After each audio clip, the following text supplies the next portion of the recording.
Welcome to another special edition of Wealth Coherence, where we are focusing on purposeful prenups. Another topic I've been encountering more and more, and I'm thinking you probably are too, is this idea of gray divorce and remarriage, where it's actually the patriarch or matriarch of the family, that there's multiple generations alive, and they're divorcing or possibly widowed and then remarrying much later in life. Hmm. Sometimes the gentlemen start a whole new family. Oftentimes, whoever they're with is also has a family as Right. well.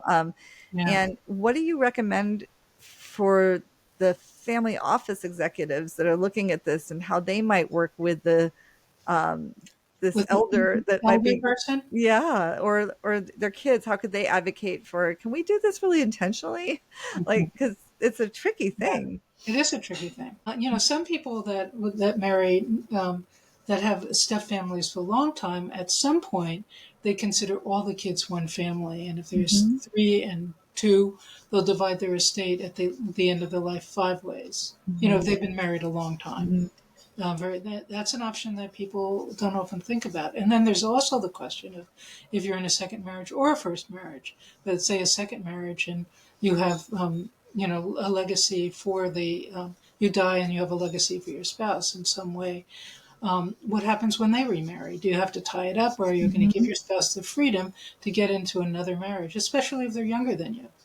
Do you want them to have some of your money that may not go to your children and have that be free for the other spouse to remarry and recouple?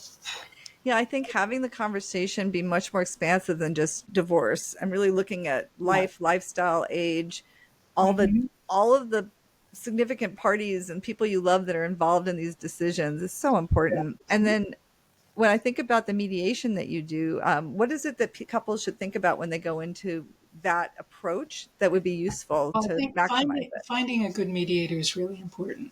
it? Hmm. And I think the mediator should be a lawyer in this case because it's so many areas of law, business law, estate planning. By the way, when I started practicing in prenups, the idea, which was about 25 years ago, the idea was no, don't have any commitments for death in a prenup because the estate plan will take care of that. But estate plans can be changed even at the end of life.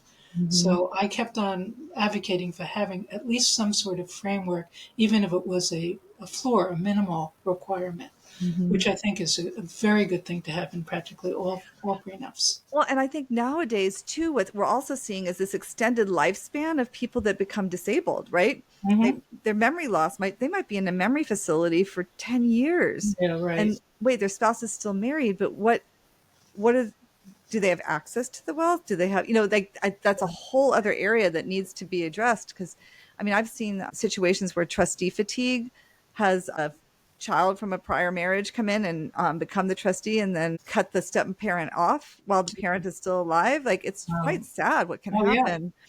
yeah. So estate planning is really key, and disability planning in Hmm. documents like trusts and powers of attorneys. Yeah. After the marriage, they really need to go to a really good estate planner to get proper guidance on the issues that you raised.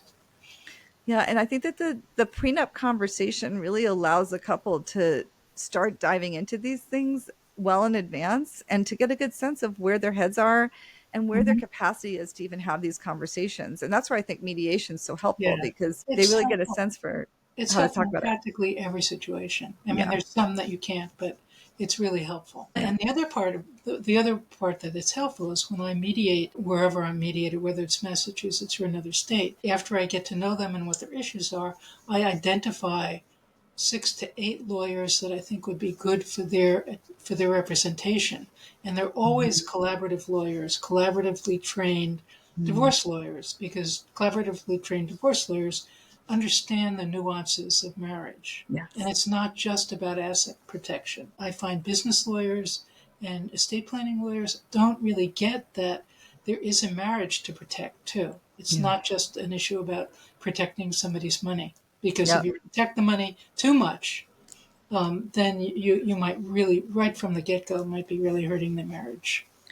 Oh, I'm so glad you said that. And I'd like to spend a minute talking about your philosophy. I mean, you've written a number of books on prenups, and yet, in terms of conversations we've had, first relationships, first marriages, you have an opinion that's pretty strong that prenups can be Mhm. quite damaging. And Yeah. I'd love to talk about that. Like there's this big media blitz that's happened recently about Travis Hunter, Heisman Trophy winner and 50 million contract in football, and got married, and like he doesn't have a prenup, and it's this huge thing. And Yeah. he and his wife, they have a media thing, like they're on YouTube and they work together. They've been high school sweethearts, but Yeah. there's all this stuff that's coming at them. And I'd Hmm. love to hear your take on prenups and first relation. I mean, they're quite young. I think Yes. 22 and 23 when they got married. Mm. So Yeah. would like to hear your thoughts about Yeah. that. I'm actually an anti-prenup lawyer. I don't like the process. The process is usually really awful, and I've experienced it as an attorney representing people. When it becomes cutthroat and just try to get the best deal for your client. I mean, where is the how can that foster the love that two people feel?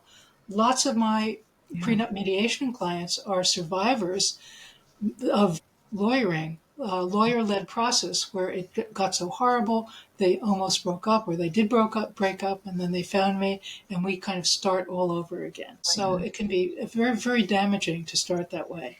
So Um, I just want to be clear. So how the process is handled can be really damaging, yes, and and then how they're treated, right? the content can be really damaging too. And Mhm. it especially was when I started doing this. It was just really cutthroat, and taking away. It was a zero sum game Oh, yeah. of rights being taken away. And the rights were being taken away after the people got together. And I see the getting together as an equal thing because, in a way, if somebody gets together with somebody with money, first of all, they feel so guilty about it. They don't want to advocate for themselves because they Mhm. don't want to look like a gold digger. Or if Mhm. they're a guy, they don't want to look weak. Yep. They won't advocate for themselves. So one of the things mediation can do is level the playing field and say, Mhm. well, you're saying that because you don't want to be seen as somebody that's money grubby or whatever. Yeah, it's interesting. I often will work with couples and look at all the different resources they're bringing to the relationship, and financial resources are certainly one of them, and Mm-hmm. that's what's focused on with the prenup most of the time. But there's also other ones. Like one couple I worked with, she had quite a lot of financial resources but was often depressed, and he had huge emotional quotient, like just off the Mm-hmm. charts intelligence. He got her smiling and laughing the way nobody could. Like his emotional bank account was Yes. totally in the black, but he tended Yes. to be in debt, and he tended to have a lot of comfort with debt. And it was a very Yes. interesting dynamic in terms of, oh, there's all kinds of different accounts that we bring. That's And, right. That's right. what's the social network and what's Yeah. our ability to have influence in different ways Yeah. versus, Or you just know, to be a delightful conversationalist and an yeah, interesting person to be intelligent. Yeah. partner with, or to be beautiful, Yeah. whatever. I think it's so important to look at all the different assets people bring. And Yeah. there's the social, emotional, spiritual.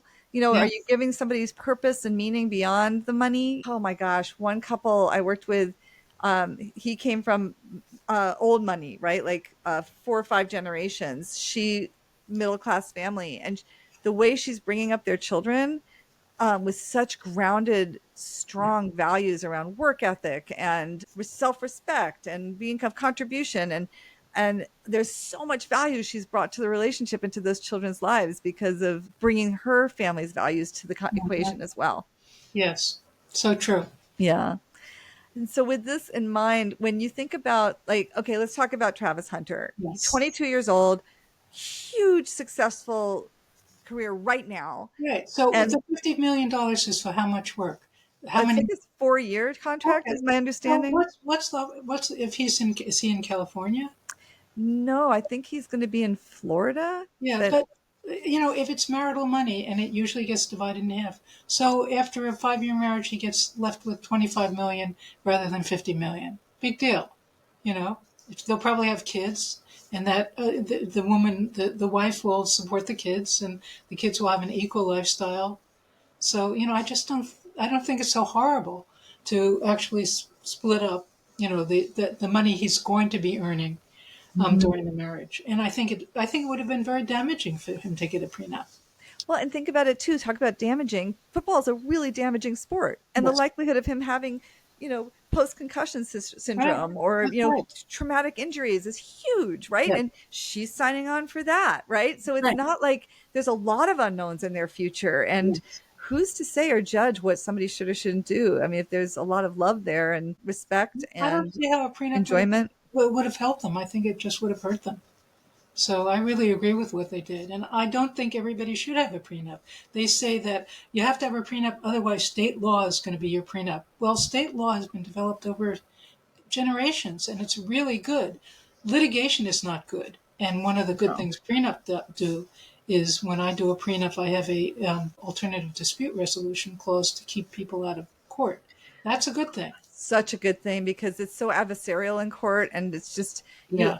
it's such an interesting disconnect that happens, right? Because people love each other, they choose to get married for a reason, Mhm. and if you can continue to have that and cultivate that, that was a good decision and a right decision to make at that time, and if things change and you decide to divorce, you don't have to annihilate all the Yes. things that came beforehand, because that Yeah. just hurts your soul and your Yeah. heart as well. Like, it's and the courts are just designed for that. They just, Yeah. Well, they don't mean to be designed for that. no, but They're, they are they're designed for recorded adversarial law. zero sum game. There's a Yeah. winner and a loser. Yeah.